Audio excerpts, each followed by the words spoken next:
Hello there! I'm currently working on my next stop-motion speed build animation, and I'm animating this Speed Champions DeLorean Lego set. And I thought I will bring you here behind the scenes and show you what the process actually looks like while I'm in the process. What we have here is, we have 42-inch TV screen that just drops picture from my laptop. I use it as a backdrop. We have a few light sources. What I use right now is the SmallRig 60C RGB lights. This is the one here, the second one is here. What else do we have is we have some extra lights. These are the SmallRig mini LED lights. They mimic the street lamps light over here.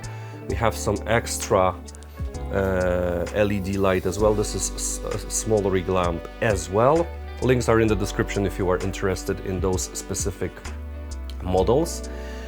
Then what we have is on the desk I use just the paper sheet. This is the dark gray paper sheet that mimics the asphalt so that it looks very nice on the video. And here I added some weight, I added some clamps just to make it solid and stable. Here's my main camera, Panasonic Lumix S1 Mark II with the Sigma 24-70 lens on it. Here's my focusing rail. You will see it in action in just a second. Here's my tripod. One cool thing that helps me a lot is here I added 8 kilograms weight just to stabilize the tripod. It happens very often that I accidentally kick the tripod, and with this extra weight it actually prevents it from moving. Okay, let's move over here. Here's my laptop with Dragon Frame software running. This is the software that I use to capture stop-motion animation. It's connected via USB-C cable to my main camera over here. Here we have the Dragon Frame controller. This is Bluetooth controller that allows me to control the software, to control the camera. Here are some Lego parts from the first bag of that model. Here's the secret sauce, sticky tack. Use sticky tack if you want to make things like, for instance, this plate or the model, just to stick them to the desk so that they don't move. This is the secret sauce. And yeah, that's about it. That's all we have here. This is what my workstation looks like.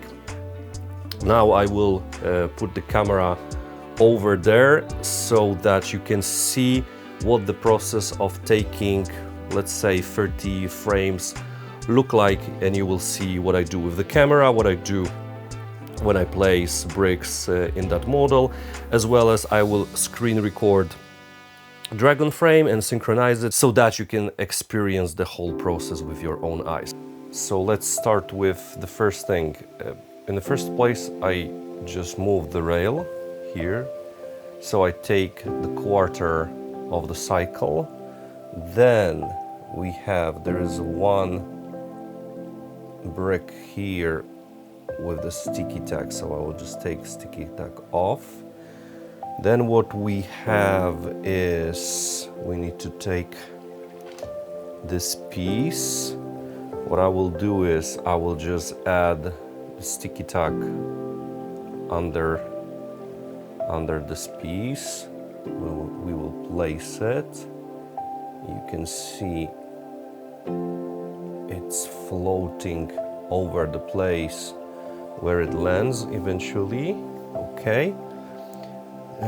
I think this is also one thing that I need to finish pressing. No, it's already pressed. So we take a picture. Now I move the focusing rail. The one thing about using this rail, it's important to make this movement as a first step for each frame, and the reason is that if I move the rail as the last step of the taking one frame process, it could introduce like tiny micro shakes that would be visible in the animation. So when I do it as a first step, even if there is some small shake, it will stabilize. Then I can go and do here the part with Lego pieces. So we will press this a bit. We can see that they are moving. We will take a picture. Now we move the rail again. Here I will just take the sticky tack and or actually I will just need a small portion of it. So we will mimic that this piece is actually right over, or actually on the studs, like this one. I will take another piece. We can see in Dragon frame what the difference between the current frame and the previous frame look like. We will add this piece over here. We will take a picture. We can check, not from the beginning, come on, the short play. And we can see what those recent changes look like. We can see that the camera is nicely moving. We're zooming in. So we move the camera first. Now in this sequence, we'll just press this one over here. We will just slightly press this one. We can see, we can take a picture, move the camera. Now I will just also slightly press this one. And there's, according to instructions, we have this element. And what we can do is I will just place it. I add the sticky tack underneath, of course. So we can place it over here. Okay. We see it looks nice. We take a picture. We move the rail. Here with this piece, we will just place it. We press just slightly this one. Maybe even, let's press it even more, like this one. Take a picture. We move the camera first. We take the sticky tack. We place this piece over here. And we will grab the another one. And we will put it over here.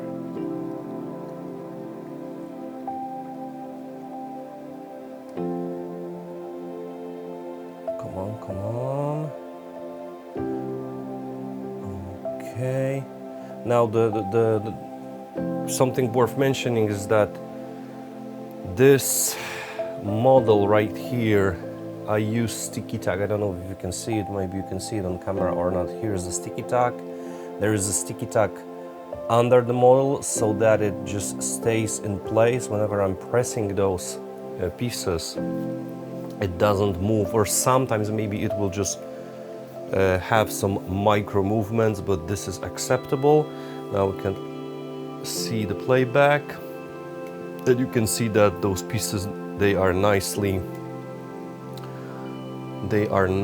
landing on their target places. So let's press this piece, let's press this one just slightly, okay? Meaning I will do this, I will place this piece here as well, okay? We'll take a picture, and usually what I do is now I will take approximately up to 24 pictures, just so that the camera is still like zooming in, and I will have this headroom for in the editing process. I will either leave it this 1 second of animation just zooming in, or I can just make it shorter. So let's do it right now. The important part is because right now we won't be placing any pieces on that model, so I will be just moving the camera. So I'm rotating here. I will wait usually a few seconds just to avoid those camera shakes that I mentioned earlier. Okay. Okay. Okay.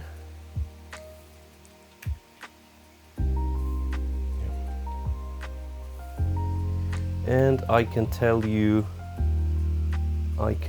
that I'm working on this animation for, I think I'm animating, yeah, 3.5 hours in the process.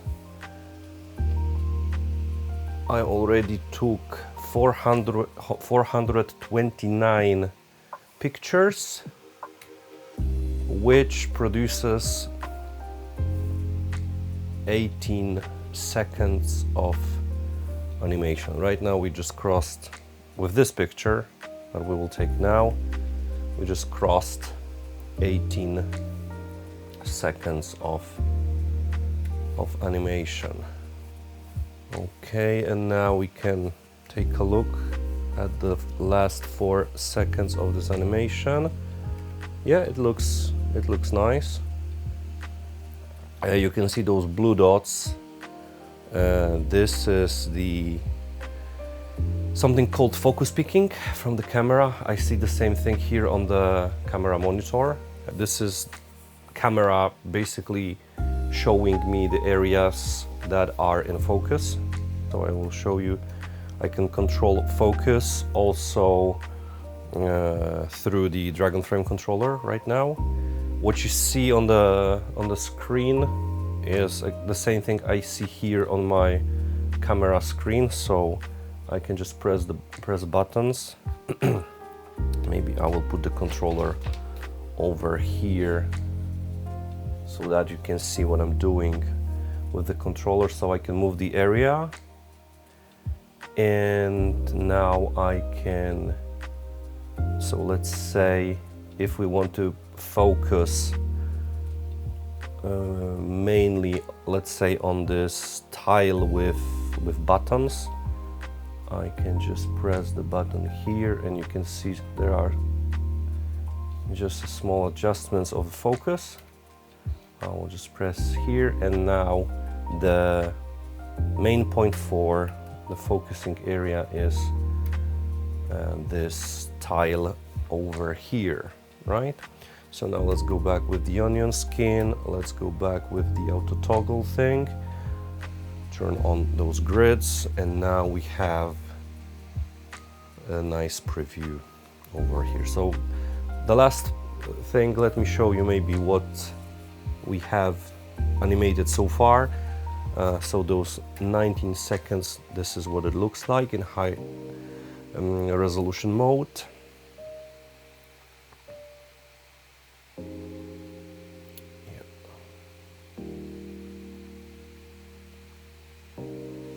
So as you can see, we just have those 3 camera angles animated until this moment.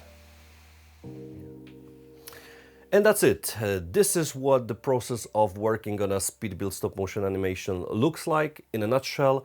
Let me know what do you think about this form of behind the scenes video. Don't forget to like and subscribe if you haven't already. And in the meantime, have a great day, and I will see you in the next one.